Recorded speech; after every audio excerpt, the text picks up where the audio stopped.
Dunia politik penuh dengan intrik. Ketua PKB Muhaimin Iskandar gencar menyuarakan penundaan pemilu 2024. Usulan ini pun didukung oleh Ketum Partai Golkar Airlangga Hartarto dan Ketum PAN Zulkifli Hasan.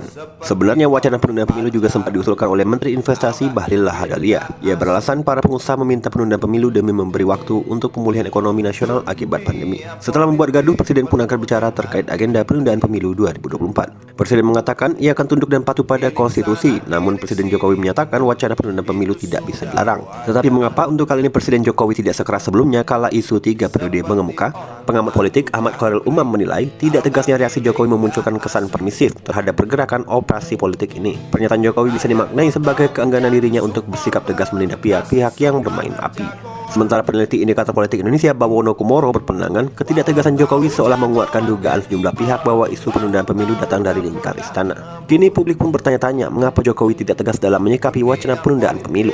Apakah sikap ini menunjukkan Jokowi sebenarnya ingin masa jabatannya diperpanjang? Ataukah sikap Presiden adalah caranya untuk mengetahui siapa serigala berbulu domba di antara orang-orang terdekatnya? Sikap lunak Jokowi bisa jadi adalah siasat untuk mengetahui siapa saja yang berupaya menjerumuskannya. Kebenaran pun akhirnya terkuak. Lunaknya Presiden memunculkan beberapa nama yang menginginkan jabatan Presiden diperpanjang. Majalah Tempo memaparkan sebelum wacana perpanjangan masa jabatan Presiden bergulir, Caimin, Airlangga Hartarto, dan Zulkifli Hasan dipanggil secara terpisah oleh Luhut Binsar Panjaitan. Menurut mereka, Luhut meminta para ketum partai menyuarakan perpanjangan masa jabatan Presiden Jokowi dan penundaan pemilu 2024. Selain itu, dua narasumber Tempo membongkar skenario perpanjangan masa jabatan Presiden. Orang terdekat Jokowi, Andi Wijayanto, juga terlibat dalam pembahasan perpanjangan masa jabatan Presiden.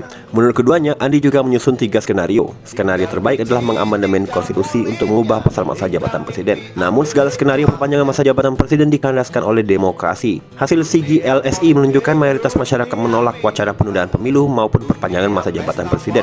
Terpisah, LSN juga mengungkapkan 68,1% tidak setuju terhadap usulan penundaan pemilu sekaligus perpanjangan masa jabatan Presiden. Atas alasan tersebut mungkin saja Golkar yang awalnya mendukung perpanjangan masa jabatan Presiden kini akhirnya menarik diri dari wacana itu. Namun meski demikian, sikap yang sama tidak tercermin pada Partai Islam NU, PKB, dan P3. Fraksi P3 Syaifullah Tamliha mengklaim partainya yang juga sebagai anggota koalisi belum pernah diajak diskusi terkait penundaan pemilu. Namun partainya tidak alergi terkait usulan pimpinan partai koalisi sebelumnya yang menyuarakan penundaan pemilu. Bukankah ini menunjukkan P3 merasa seolah-olah Presiden Jokowi menyetujui wacana penundaan tersebut?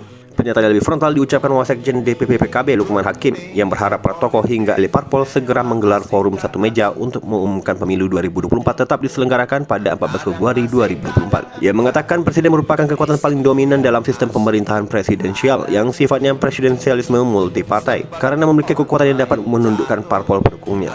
Menurutnya tak ada parpol di koalisi pendukung Jokowi Maruf yang bisa menolak jika Jokowi telah mengambil keputusan terkait wacana penundaan pemilu. Bukankah ini menandakan bahwa PKB menantang Presiden Jokowi untuk memutuskan jadi tidaknya penundaan pemilu? Bukankah mayoritas publik menolak?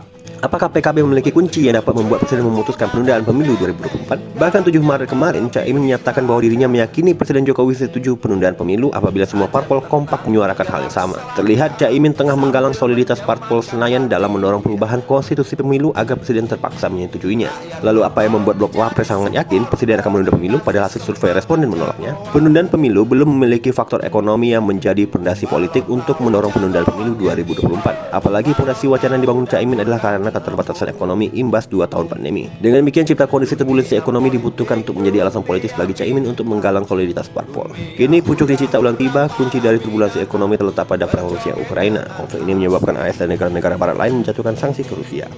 Sanksi ini menghambat ekspor minyak dan gas dari Rusia, padahal Rusia merupakan salah satu negara penghasil minyak terbesar dunia. Konflik berbuntut pada kelangkaan minyak bumi yang menyebabkan permintaan akan sumber energi alternatif lainnya meningkat, contohnya biodiesel. Hal ini menyebabkan posisi tawar produsen CPO dalam negeri menguat untuk memacu kekosongan suplai biodiesel global, sementara CPO juga digunakan untuk menyuplai minyak goreng. Hasilnya terjadi kelangkaan minyak goreng. Pada saat ini minyak goreng pun sudah langka di pasaran. Kemudian langkanya minyak goreng akan berujung pada kenaikan harga sembako. Faktor inilah yang menjadi kunci blok politik Wapres untuk memaksa Presiden menunda pemilu.